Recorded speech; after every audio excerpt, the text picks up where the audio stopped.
United Futbol Academy presents Peak Parental Performance.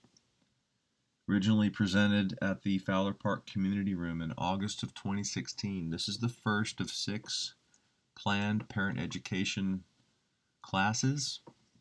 We are motivated to help parents understand the best way to support their player as they go through their soccer journey. Today we're going to talk about the different programs and how soccer works in the state of Georgia, where United Futbol Academy is located. So our programs begin in the recreational division. We have over 2,000 players that participate in our recreational program just in Forsyth County, Georgia. So most of our players are going to begin their journey in the recreational program. As players progress and the recreational program no longer meets their needs, we have an academy program for under 8s to under 12s. That would be the next step. Once they complete their under 12 season, players move into the select program that is a state-run league. In Georgia, the girls play in an Athena league and the boys play in a classic league. And they're essentially placed where the state feels they can compete the best. So in classic for the boys, you could have 5 different classic divisions, and the same thing in Athena for the girls. You can have 5 or more different divisions that they play in. In select, the teams can get promoted or relegated depending on how they finish. Whereas in the academy and the recreation, we don't publish scores and we don't publish standings. So what's the difference between recreational and academy or select? So in the recreational program, you will have a volunteer parent coach. You'll have teams that are set up to be very balanced, so there's no tryouts. We don't move players from team to team during the season. And you will find advanced, experienced players placed on the same team as first-time beginning players. In academy or select, you'll have paid coaching staff, nationally licensed coaches. The players will attend formal tryouts, and they are placed by their ability level at tryouts. In the academy, players can be moved between teams. In select, players can guest play with other teams within the Georgia State rules. And the teams are typically made up of like ability players in academy and select. Our academy structure begins with the Under 8 Future Academy, which focuses on ball mastery, 1 player and 1 ball. The players are part of a large pool and they're not assigned to teams. They train together. Genders can be mixed. All the games are in-house games. They're small-sided. They're 3v3, 4v4. There are no goalkeepers. In the fall season and the spring season, we get a little bit bigger goal appropriate to the size of the player, and we'll add goalkeepers as we prepare them for the next step. During the games, the players are randomly mixed, so they're pretty much level teams, and they're not set teams. They change from week to week. After the U8s, they go into U9 and U10 pool training. Pool training is a group of 16 to 18 players that would make up a U9 pool or 2 teams, or a U10 pool, or the equivalent of 2 teams for games. Pool training means all those players are on the same field together. They're all training under the same coach, typically with a trainer, so ratio of 2 to 8, 9, or 10 players. 2 coaches, that is, to 8, 9, or 10 players.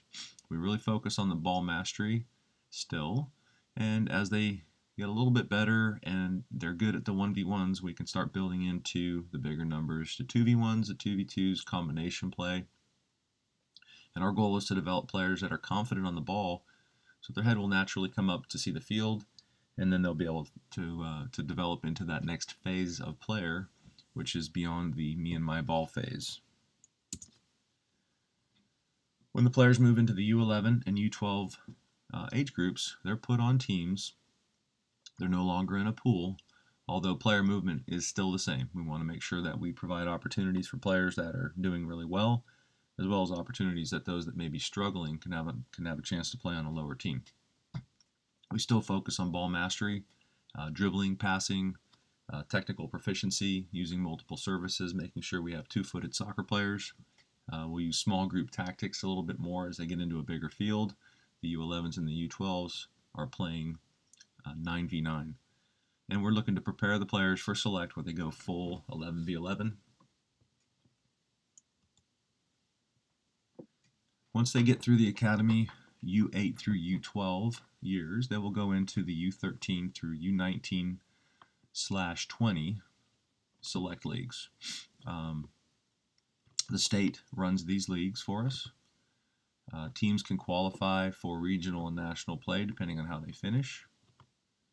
Initially, teams are placed based on how they perform through the academy, which is difficult because we don't keep standings. But there are some tournament tracking sites that many of you will know about, which Soccer in College and Got Soccer. Tournament results and league results can be entered in. It's good and bad because a U9 team can be perceived to have a top ranking in the nation. It could be the 5th team in the nation, but naturally they haven't played all the teams in the nation. And so you can have a lot of parents and players get confused by that. But it is used for tournament placement. And then, of course, in select you have promotion and relegation. So winning becomes a little bit more important, whereas in academy there are no standings, there is no promotion or relegation, it's more developmental. Transitioning into select, we've got to put some more emphasis on winning because you certainly don't want to be relegated. So above the state level, you have the Region 3 Premier Leagues. Georgia is in Region 3. There are 4 regions in the USA. If you do well in the region leagues, then you can qualify for competitions such as the National League, which is an opportunity for teams to participate in tournaments as an alternate league. So instead of going to a tournament to try to win that tournament, you go to that tournament and you play other teams that have qualified for National League, and how you finish in those 3 or 4 games, those are the standings that you have in the National League. So if you win 2 games and you lose 2 in a tournament, you're naturally going to be 2-2 in the National League. You go to the next competition, you compete, and say you win 2 more games and you lose 1, and you're 4-3, and you probably don't win National League, but it's a really good competition.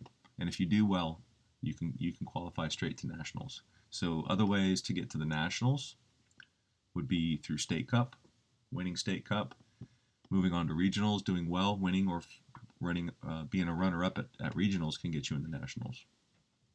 And now we have the USSS Developmental Academy for the U12s and up, and we're proud to be part of the new Developmental Academy for the females, which will begin in the fall of 2017.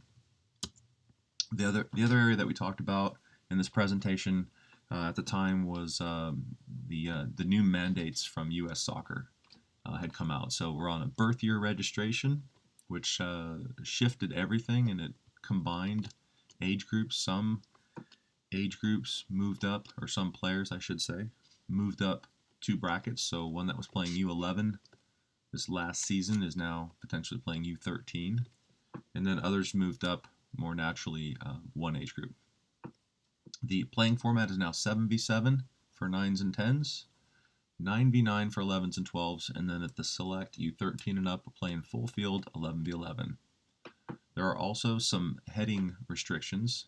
So if you're 10 years old or younger, there's absolutely no heading in games or training. If you're 11, 12, or 13 years old, you have limited heading. And there are some concussion guidelines that the state has implemented, and we're following those as well. There's a heads-up concussion protocol that we have to follow.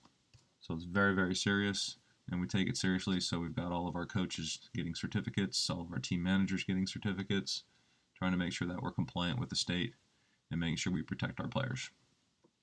We welcome all your questions and comments. I'm glad you took the time to watch this. We have an online survey that we would like everybody to participate in. It's available at our website, unitedfa.org. We'll have 5 more modules following for this fall season. We hope you enjoy them. We hope they're helpful. And again, we appreciate your feedback. Thank you.